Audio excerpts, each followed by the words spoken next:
Additional DCP Koteswararao గారు ఇప్పుడు LB Nagar లో ఉన్నారు. ఈ రోజు మన మంటపానికి రావడం నిజంగా హృదయపూర్వకంగా ధన్యవాదాలు.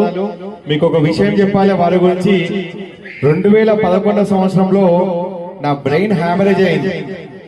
నా నరాలు బ్లాస్ట్ అయిపోయినాయి. బ్రెయిన్ హ్యామరేజ్ చాలా మేజర్ సర్జరీ. అప్పుడు నేను కాచిగూడలో Sai Krishna neuro hospital admit అయ్యాను.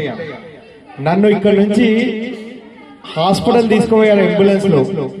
నేను అక్కడికి వచ్చే ముందే అప్పుడు కాచిగూడ ఇన్స్పెక్టర్ గా ఉండే కోటేశ్వరరావు గారు నాకంటే ముందే వారు హాస్పిటల్లో ఉండి నాకైన మేజర్ ఈ యాక్సిడెంట్ కు వారు నిజంగా ఎంత బాధపడ్డాడంటే అక్కడే ఉండి ఐసీయూలో నన్ను జాయిన్ చేసి హాస్పిటల్లో ఉండి చాలా బాధపడ్డాడు. నిజంగా నేను అప్పటి నుంచి వారిని కలవలేకపోయినా. దాదాపు ఇది 2011 అంటే 14 సంవత్సరాలు అయిపోయింది.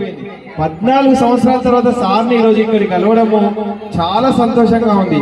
ఆ రోజు నాకు అయిన సంఘటన నేను చాలా బాధలో ఉంటే ఓదార్పుగా బాలకృష్ణ లాంటి వ్యక్తికి ఇట్లా అయిపోయిందని చెప్పి హాస్పిటల్ నాకు సాయం చేసిన వ్యక్తి నేను ఎప్పటికీ మర్చిపోలేను. కాకపోతే ఇన్ని సంవత్సరాల తర్వాత వారిని కలిసే భాగ్యం దొరికింది. మా ప్రవీణ్ స్వామి ఇక్కడ తీసుకురావడం నిజంగా చాలా ధన్యవాదాలు సార్. ఈ రోజు అందరి ముందు మీకు మనస్ఫూర్తిగా కృతజ్ఞతలు చెప్తున్నారు. ఎందుకంటే ఎవరికి ఇబ్బంది అయినా సారు మన సైదాబాద్ ఇన్స్పెక్టర్ గా సైదాబాద్ లో మొదటిసారిగా ఎస్ఐగా చేశారు. తర్వాత అప్పుడు కూడా అందరితో కూడా చాలా ఫ్రెండ్లీగా ఉండేవాడు. సిటీలో కూడా అన్ని యాంటీ కరప్షన్ లో కానీ చాలా డిపార్ట్మెంట్ ట్రాఫిక్ లో 6 సంవత్సరాలు. ఇప్పుడు మన ఎల్బీ నగర్ అడిషనల్ డీసీపీగా ఉన్నారు.